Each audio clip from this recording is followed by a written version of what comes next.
As I drove through the quiet streets of the suburban town, a chill ran down my spine. It was almost midnight, and the darkness seemed to engulf everything in its path. I couldn't shake off the feeling that something was off about this place. I had been hired by a couple to clean and organize their new home, which they had recently purchased. They had warned me about a room on the second floor that they had never been able to enter. They had tried everything, but the door just wouldn't budge. They had given up and decided to leave it as it was. Little did I know that this room would be the center of my terrifying encounters. As I entered the house, I couldn't help but feel a sense of unease. It was as if the walls were whispering secrets, and the air was thick with a heavy energy. I decided to start with the living room, but my curiosity got the best of me, and I found myself making my way up to the second floor. As I approached the door to the mysterious room, a cold draft hit me. I hesitated for a moment, but then pushed the door open.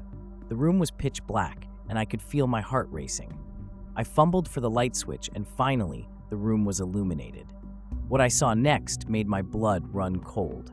The room was completely empty, except for a single chair placed in the center.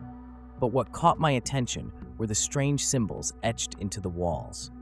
They seemed to glow in the dim light, giving off an eerie aura. I quickly shut the door and made my way back downstairs. I couldn't shake off the feeling that I was being watched. I tried to focus on my work, but I couldn't get the room out of my mind. As I finished up for the night, I decided to confront the couple about the room. They seemed hesitant to talk about it, but eventually they opened up. They had purchased the house from a family who had lived there for generations. The previous owners had warned them about the room and had even told them that it was haunted by trapped spirits.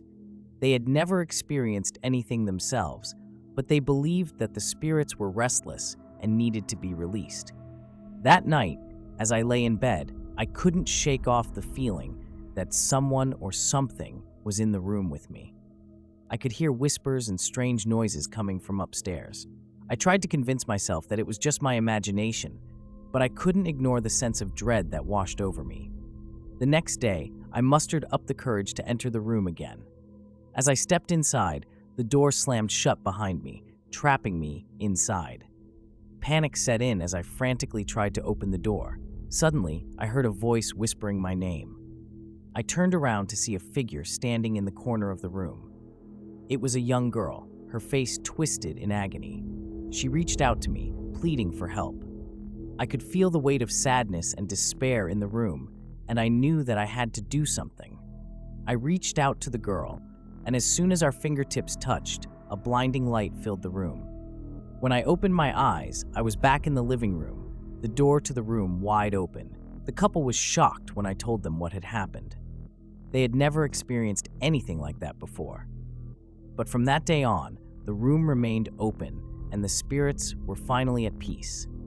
I left the suburban town, grateful to have been able to help those trapped spirits.